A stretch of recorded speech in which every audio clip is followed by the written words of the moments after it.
my name is Ria. I am trying to become the first person to run across the entire length of Asia and Europe on the Silk Road. I'm currently in my support vehicle in the RV right now in the northeast of China.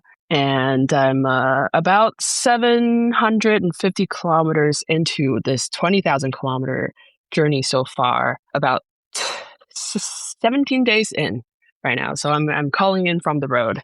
And I just finished my run for the day, 51 kilometers, and just had a little bit of food. So now chatting with you, Farah. Thank you so much. Like, I can't even imagine. I'm so glad we've caught you when we've caught you at the start of the journey, but I can't even imagine how tired and brain dead you are after, running like 50 kilometers, or actually just 50 kilometers today, but 750 kilometers over the past 17 days. Just absolutely amazing. I cannot wait to talk about this incredible run, this incredible journey that you're on. But I'm always interested in learning more about people's childhood.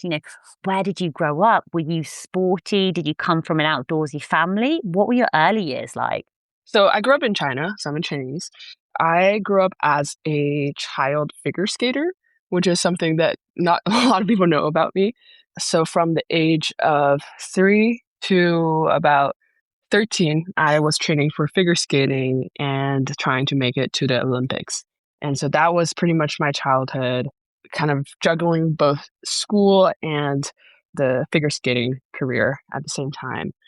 However, outside of that, I'm not really stepped into the outdoor too much. I've lived when I was young, I was living on the edge of the city in Beijing, and there were a lot of these just big parks and stretches of land that is not utilized. And so I would go out and walk around these meadows and ponds with my parents, but that's pretty much the extent of my exposure to the outdoors. I wasn't one of those kids that grew up in the mountains where near a lot of access to nature. I guess around when I was 14, I moved to the US for school. And there that was my first introduction to living in the outdoors and camping and kind of doing sports for reasons to enjoy, not just for competition. But I didn't really get into running. I always thought that I hated it. I had some knee injuries lingering from my figure skating career that ended early because of the knee injury, actually. And so I never thought running is something that I would enjoy. And it's something that I'm not like just physically built for. Yeah, I think around the final year of my high school, like my high school is kind of in the middle of nowhere in the US, is when I first tried out running in nature, which is a combination I didn't think made sense before or even existed. And yeah, it was kind of my first exposure to this kind of activity, but it didn't really stick with me. It wasn't a habit that was built from childhood. It was something interesting and new, but it kind of just passed on. Yeah, so that's when it finally returned to me about 2 years ago after a significant breakup at a pretty low point in my life. It was actually something that took me by surprise. I didn't think I was going to be into it. I was going to only do it for 30 days. And well, now we're here running 20,000 kilometers. So was it a friend who sort of said to you, like, come on, you need to go out running? Or was this you sort of driving it? What sort of why did you make the decision to sort of help yourself get out of this, I suppose, this low point in your life by running? Like, had you seen something? Were you inspired by anyone? At the time, I didn't really understand it. I think it was almost instinctual.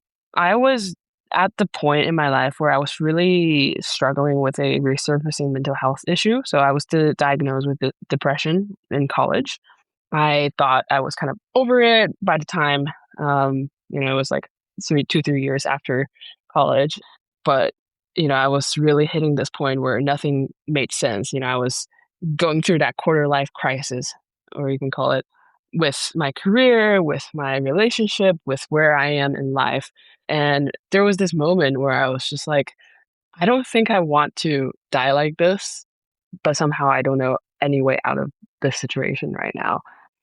It just felt like I didn't have any control for the situations in my life, even though I didn't come, I come from like a normal average family situation. It wasn't like rich or anything, but it was also not to the point where we're like dying of hunger. And so it was not that I was struggling in that sense, but it was just a struggling with meaning, with purpose. And even though, like, I had a career back in the US in tech, and it was somehow seeming to make sense in an external way, but it wasn't making sense for me. And so I really didn't know what to do with myself at that point. And I just thought, like, I can't stick around for anything. Don't have the ability to pursue something on the long run. And, and yeah, somehow running just came into my head. I guess I had a few friends when I was back in the US that they were running, and it just didn't make sense to me at the time, but I did join for a few. And somehow, I guess it just came back into my mind that that's something I could do, at least for 30 days, like something that made me feel better. Because I guess I do remember, back in the days when I went with them, I felt really good, even though it was incredibly hard. Like my mind somehow felt clearer after. And so, yeah, I guess that's why I decided to give it a shot. So initially just starting to run for a 30-day streak, and then your running has progressed to now that you're running 20,000 kilometers. So that's a hell of a journey. But almost, what was the progress? Was it setting yourself the challenges of 5K, a 10K, a half marathon? Was it almost like quite logical steps that you were taking, or did it happen in a different way? I guess it was logical in my own mind, but maybe not so much for other people. Um, I didn't really think about much of a progression for me at the time. I just like wanted to go out and run every single day, and sometimes I did, like 2 kilometers. Some days I did 10, and then like at the end during so I started this challenge basically a month before my birthday, and on my birthday I did a half marathon in the mountains in the Alps. And that felt like incredibly difficult. And it took me like maybe 5, 6 hours or more. And I was like, wow, I don't think I can run further than that. But at the same time, I was in Chamonix at the time, which holds a UTMB, one of the most incredibly famous and reputable races, ultra running races in the world. And I was there with friends who know more about this sport than I did. And I was there at the finishing point and just seeing people coming in from a 300-kilometer race, barely have slept and probably not slept at all. And I was just in awe of how are these humans like smiling and, running so confidently to the finish point and cheering and like waving, and how are they still alive? It was just crazy to me. So after seeing that, I think it like dropped a little seed in my consciousness of like, oh, this is something that people can do, humans can do. And even though like I thought it had nothing to do with me, I guess it kind of stuck with me. And so this seed kind of like was the trigger that I needed when I went to Egypt like a few months later to become a freediving instructor. And when I was training for freediving, I also learned that there's something called the Sinai Trail, which is the first long distance hiking trail in Egypt. And I was like, oh, it'd be really cool to do the hike. It's like trying to explore in the outdoors. And it was 550 kilometers. And I inquired about what it means to do the hike. And the guide was like, well, it's going to take, I think it was like 30 to 50 days, and it's going to cost $10,000. I'm like, what? I don't have that kind of money. And then, like, it was then where I remembered something about distance and like hundreds of kilometers and like people running it in like 2, 3 days. I was like, wait, what if I just run it? Like, it would be cheaper, right? Like, I can afford it if I just run faster. And that's what I did. I basically went from a half marathon in the mountains by myself to becoming the first human in the world to run the Sinai Trail, which is 550 kilometers, ended up being 539. But in my mind, there's certain logic to it. Of course, it's cheaper to do it, and other humans have done something like this, so maybe I can do it too. It wasn't something I really believed it was possible for me. Obviously, like at the time, it was like, well, it's more like a joke, like, oh, I'll train for this thing, and maybe I can do the run. But I guess deep down I didn't really believe it until the last moment where I finished entire loop. So that was kind of the progression. And since then, like basically after the 500-kilometer run in the desert was when this idea for the 20,000-kilometer run started, that I wanted to run across the Silk Road. So basically worked up from 500 something kilometers to doing a 1,000-kilometer FKT attempt in May, and then continuing to challenge myself in daily distances and also just different style of running. I guess the most longest continuous run that I'd done before now departing on this run is the 1,100-kilometer run. So I'm actually approaching pretty close to that mark right now, and it'll feel pretty weird that yeah, I'll be going into unknown territory at that point. But yeah. I love the fact that that doesn't seem crazy at all to me. That seems actually really logical. It makes a lot of sense. But just going back to the first sort of challenge that you did. So you're going to run it because it's going to be cheaper to do. Was this going to be supported or unsupported? Were you going to be running with a pack? Were you going to be doing it in Egypt after like the free diving, after you finished the free diving course? Or was this something that you went away to plan and then returned to at a later date? So it was either like really planned, or it was more like just sort of let's just go without that much sort of planning. What did that look like? So a little information about the Sinai Trail. So it's actually a privately planned trail instead of a government-owned situation. So the entire Sinai Peninsula is owned by basically Bedouin tribes. I think it's like 7 or 8 of them, and the land is privately owned by them. And so to be able to hike these trails, you are required by local custom to have a local guide from each individual tribes. So in fact, because this is a loop trail around the entire peninsula, I need to be handed off to tribes. I think it's like 3 or 4 different tribes, because that's the trail goes through the land of these people. And so it was actually pretty intensive logistically to plan. And that's why it cost so much to hike it. And so I had a contact who was probably the only person that was planning this kind of like long distance, like through hikes. And he was doing a lot of this communication between basically planning with entire like Bedouin tribe crew that will be supporting me as it's required by them. And so throughout the whole thing, sometimes these hikes are supported by camels. With a lot of these slower hikes, the pace make more sense with the camels. And then so when I did it, it was with pickup trucks and about 2 to 4 guides at all time. And for me to plan it, I think when I first learned that this is possible, it was around September 2024. And yeah, and then the time when I decide plan to do it was December 2024. And so I had a friend at the time who had more knowledge about these kind of like endurance running and training than I did. And when I mentioned this idea to him, like late September, he was like, "Well, I think you can do it in 3 months." And I was like, "That's funny," because I was thinking like 3 to 5 years. But he's like, you know, give me this confidence that I didn't even have. And I was like, oh, I'll just try it. If he says so, like maybe, like who knows?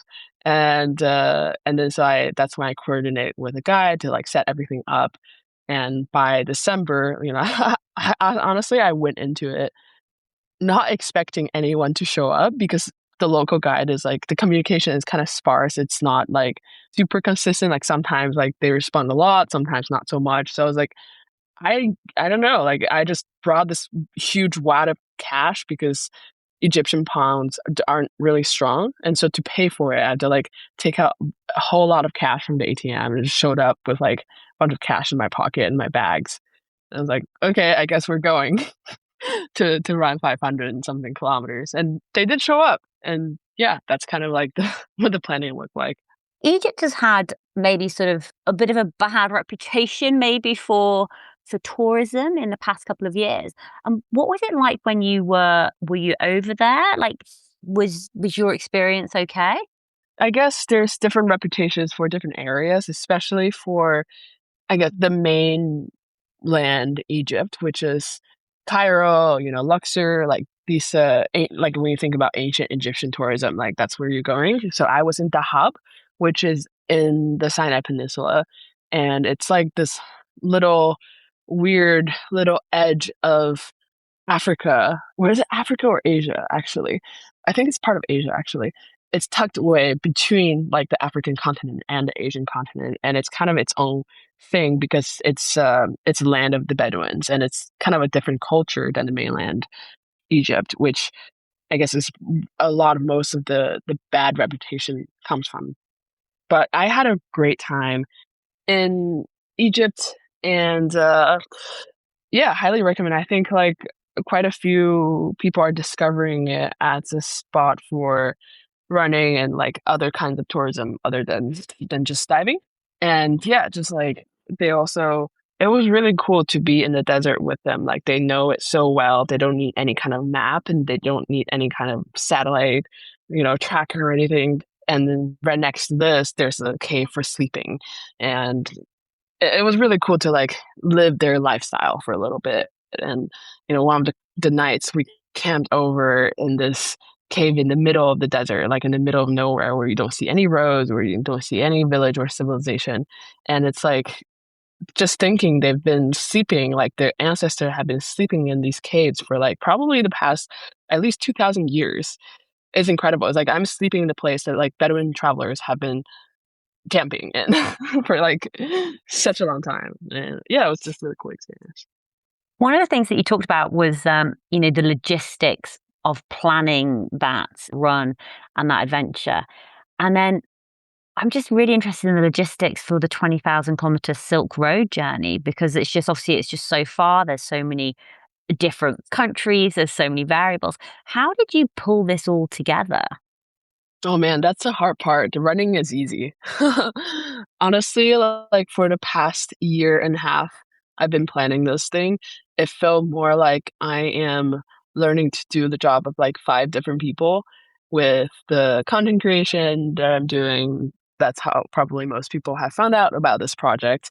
And also organizing teams that are mostly composed of pure volunteers who isn't expecting much in return, but just is wanting to support and wanting to see this project happen and working with them. And like, I think at some point, the most people we had actively was like around 22 to 25 people. Wow. And so for me, like as one person who is, kind of organizing all of these people to like put them on different aspects of the project and then continuing to raise money to make it happen. It's a lot. And it's a lot of learning to like into like the outdoor industry and what it's like and like what does it mean to like get sponsorship as an athlete. So all of these are big lessons for the past year and a half. Because you're running through, I think it's like 17 different countries. How does it work with the visas? So have you got a Chinese and a US passport? So I am a Chinese citizen and also a EU resident. So for me, the EU part will be relatively easy, and obviously coming from China, like China is easy also, and Russia is visa free for us.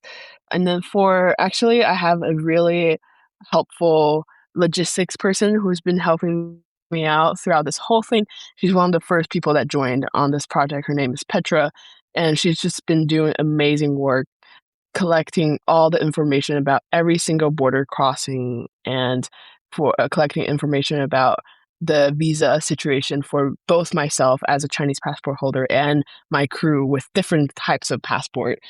And she's, like made sure that all of the borders are passable that I'll be running through, as well as I'm going to be able to acquire visas for these different countries along the way. Most of them, luckily, are going to be either e visa or e visa on arrival. There are, I think, just a few that I need to apply to the visa in the country before, but these shouldn't be too difficult either. So yeah, it's luckily for this route specifically, having a Chinese passport is quite advantageous. I have experience traveling in, say, like Latin America and South America, where I really struggled as a Chinese passport holder. But here I'm fairly okay. How big is your crew and how is it working day to day? Like, what's your day to day structure? Is it like, does it change or is it like get up, breakfast, run 50K? Like, what does that look like? Yeah, so right now on the ground, we have just two people other than myself. One person is focusing more on the driving, the route of the day, logistics. The other person is more focused on the videography, so documenting the journey as we hope to create a documentary eventually about this project, as well as mini docu-series for different regions that we're running through along the way.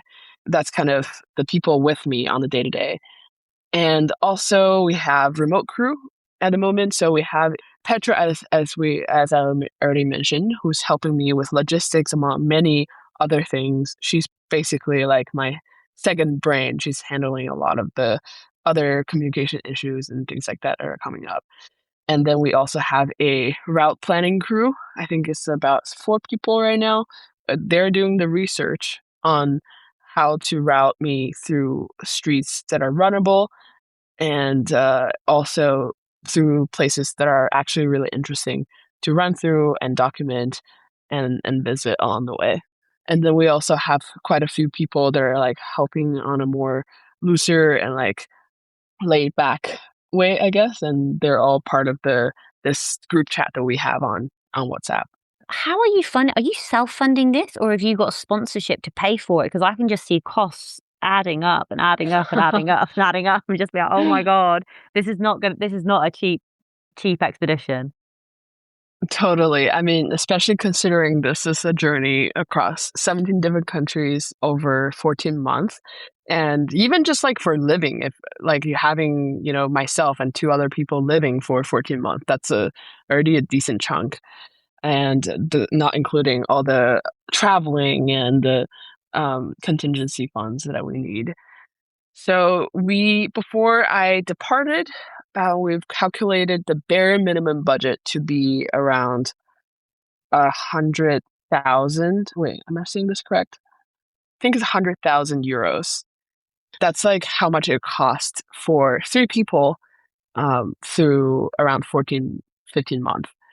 This means that the volunteers will not be compensated in any way. I mean, obviously, they're like volunteers already. So, like, most people that are joining on this project, luckily, is like just really passionate and feel a lot of alignment with the mission, with what this story can mean for many other people.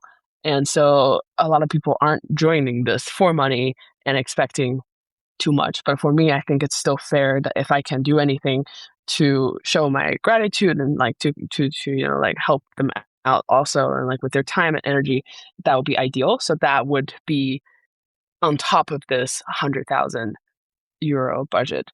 And so for now, most of the funds are coming through either my own pocket, my very limited saving that has been stretched quite thin after trying to turn myself into a ultra runner for the past year and a half, and through crowdfunding. So luckily, there's so many internet strangers that have just jumped in to help out since I've been telling the story on Instagram, on social media.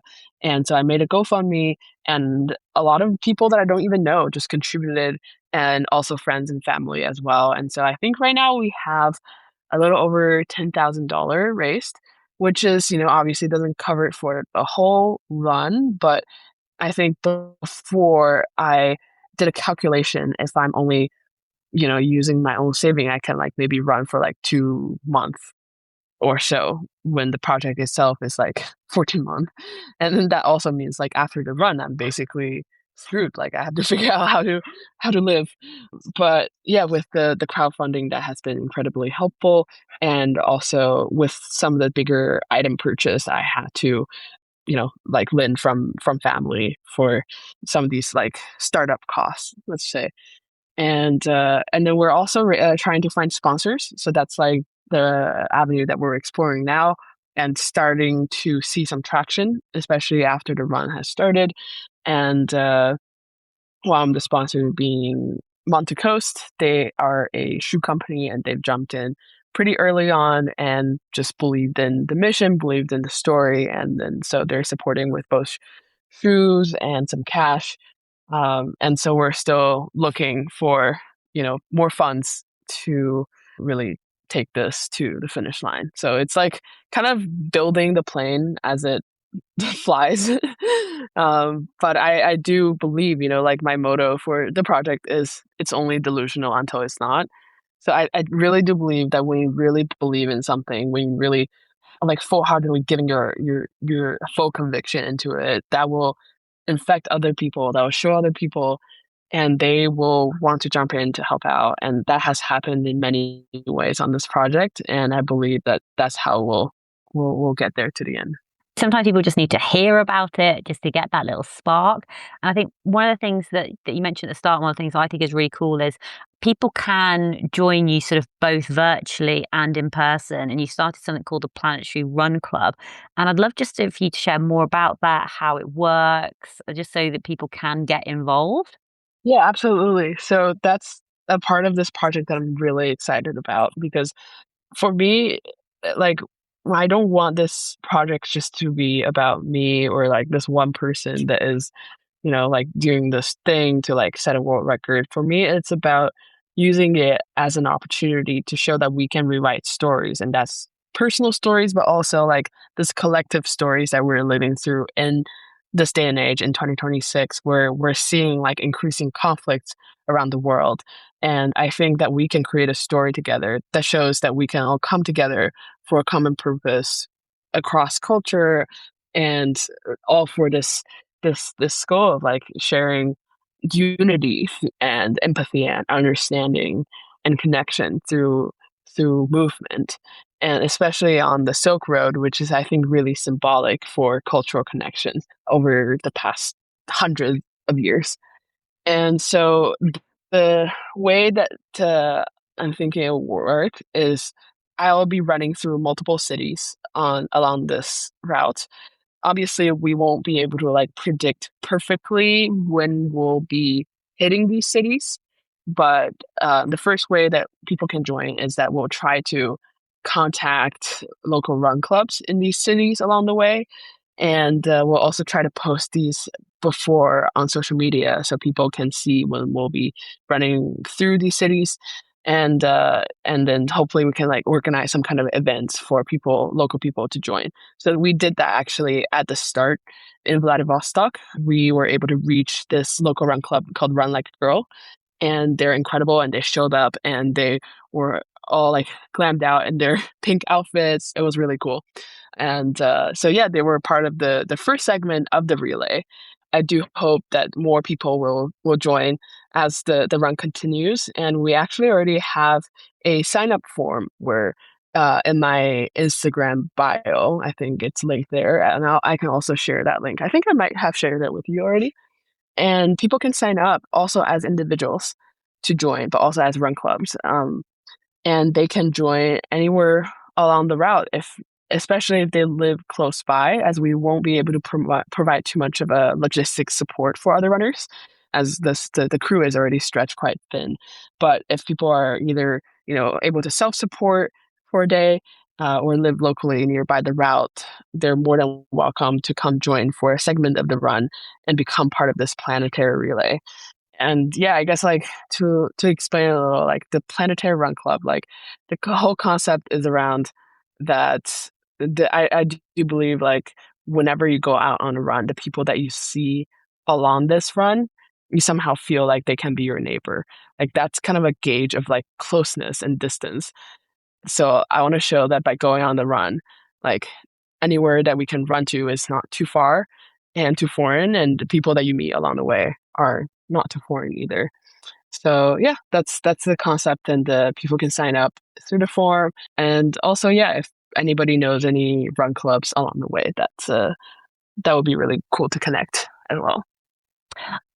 You're at the start of the challenge now, and obviously even just getting to the start line is just such a phenomenal achievement. The logistics, the financing, the training, just, to get out there to pull all of this together. And now you're in it. you're starting the running, you know, you're out there day after day. When do you think the maybe that start line excitement may start to fade and it, you know, then it becomes the day to day? And then how are you have you got plans on how to manage that sort of like mentally and emotionally, you know, and what does a day to day look like for you? How's that structured? That's a very good and insightful question, actually, and also very timely because today, this morning when I woke up, I was kind of like struggling with that a little bit. It's really, kind of on a day-to-day basis. Sometimes I wake up and I feel ready to go, and sometimes I don't. And I've luckily experienced that already, even though, it was like much shorter runs on my training runs on my previous FKTs. And I've known that this mental fatigue will happen and it's very real. And with this run, it's more difficult than the previous one, I think, because it's not just the running.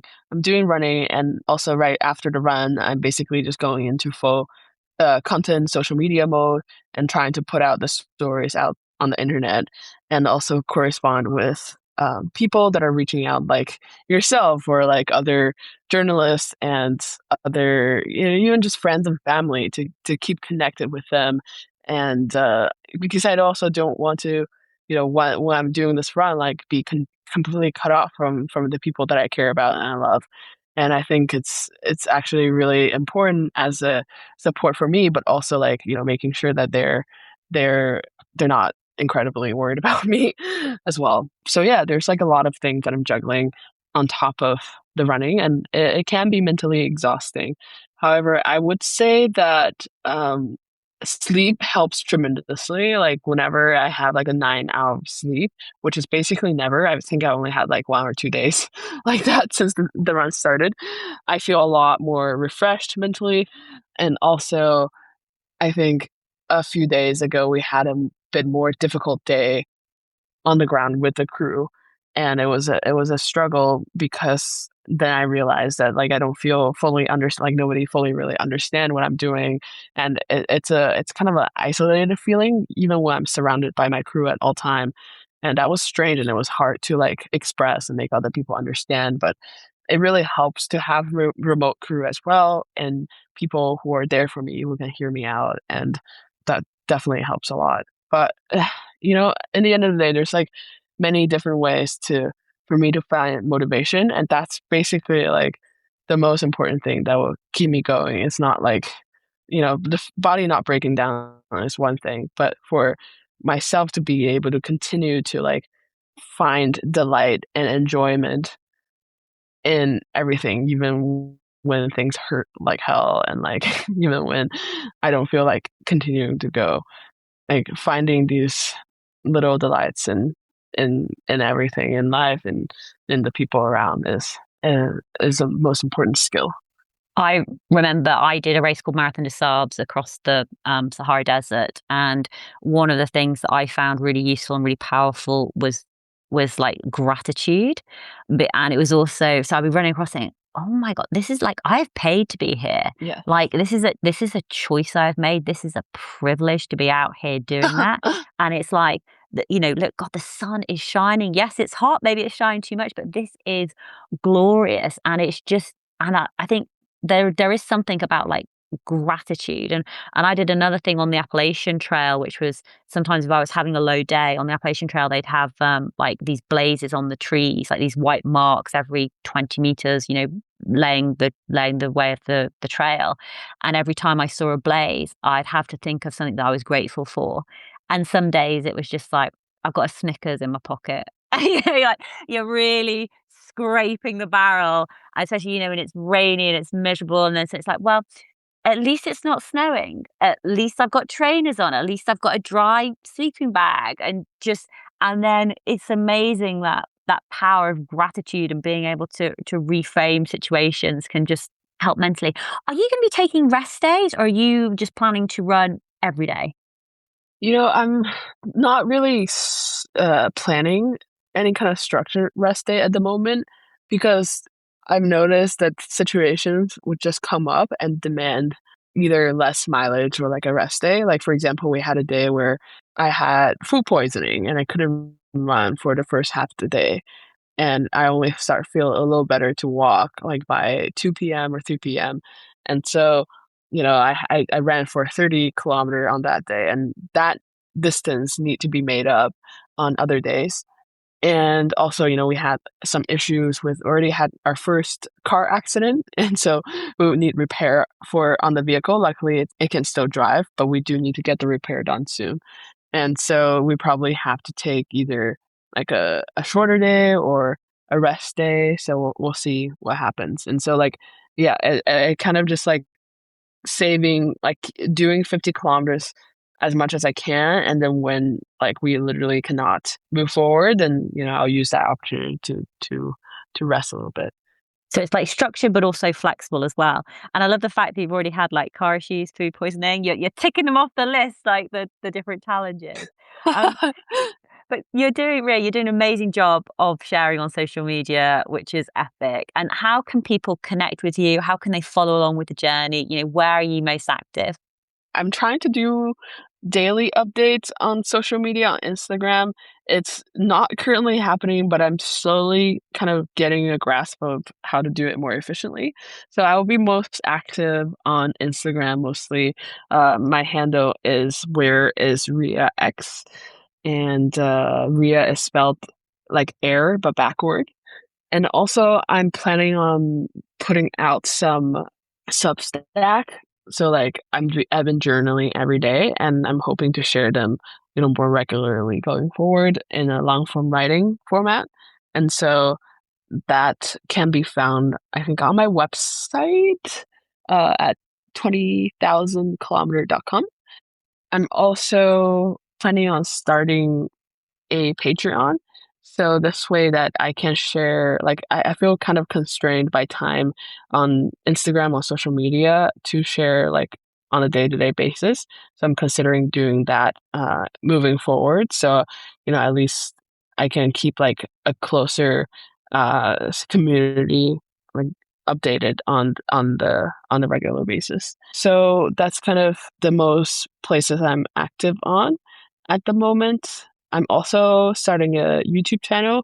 We currently have the trailer of the project, and also I'm doing this on top, like as part of the Planetary Run Club relay. I'm also doing like these podcasts with people that are joining the run. So the whole idea is around rewriting our life stories. So I'm doing it with the running. Some other people may be doing it in other ways, but we'll be recording these conversations, these stories live while we go on runs together. And so that's on the YouTube is where these conversations will be posted, and as well as like some more regular updates on the different regions that I'll be running through. I will put all of the links in the show notes so that people can connect and follow along. But Ria, I'd love for you to have the final words of advice, final words of wisdom for other women who want to take on their own personal challenge, do their own experiment. It may not be running 20,000 kilometers, running from Asia to Europe. But what words would you like to share? But please don't say, just do it. Especially for women, I think one very important thing to realize and to remember is that so often we've decided that we are not qualified before we even try. And like that's kind of how it worked with the ultra running when I first tried it out. I'm like, I can't do it. And it's only till a male friend who said, oh, like, I think you can do it in 3 months, that I was like, okay, well, maybe I can. And then turned out I could. And I could have believed in myself from the get go, from the earliest, but I didn't. And that was like a wake up moment for me. It was like, how many other times in life have I said I can't do it before I even tried, before I even give it a shot and took the first step? And so I think, we have the statistics that a lot less women sign up for ultra, but a lot more women finish ultras. And I think that's a very clear statement for us women. We're like a wake up call that like we can take more risks and we can do the things that we don't feel comfortable about.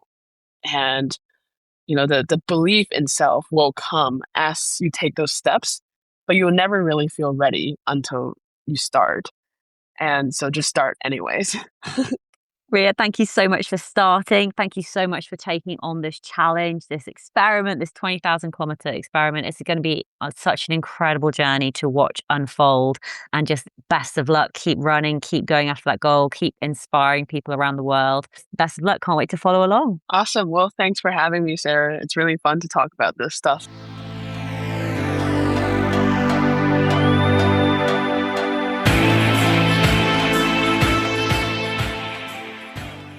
Hey, tribe. How are you all doing? I hope you're all keeping super well wherever you are listening to this Tough Girl podcast episode. I'm your host, Sarah Williams. It's wonderful to have you here. I love Ria's message and what she is sharing and what she is doing. What a challenge to take on. And I love the fact that we've spoken to her at the beginning of her journey, and hopefully we'll be able to catch up with her in a couple of months, and also when she's more towards the middle of her journey and also getting to the end of her journey. She's going to be on the road for a while, so make sure you do give her a follow and give her your support. It's just amazing women putting themselves out there to take on adventures and challenges like this. I'm so inspired, just from hearing her story, and I'm sure you are as well. Now, talking of stories, I want to share a little promo trailer episode. So one of the previous guests who's been on the Tough Girl podcast, Christine Reed, she has got an amazing Outdoorsy Women book club. And what they've done is they've actually expanded it into a podcast as well. So they're going to be talking about outdoor adventure memoirs, everything from thru-hiking to bike packing and snow sports to sky sports to water sports, by women and gender expansive folks. And it's all about furthering the mission to uplift those voices and stories that were historically excluded from the outdoor space and inspire more people to get out there. So I'm going to let you listen to the promo about the podcast. I think if you enjoy listening to the Tough Girl podcast, then you will definitely enjoy listening to the stories shared on the Outdoorsy Women's Book podcast as well. So without further ado, I'll leave you in Christine's hands.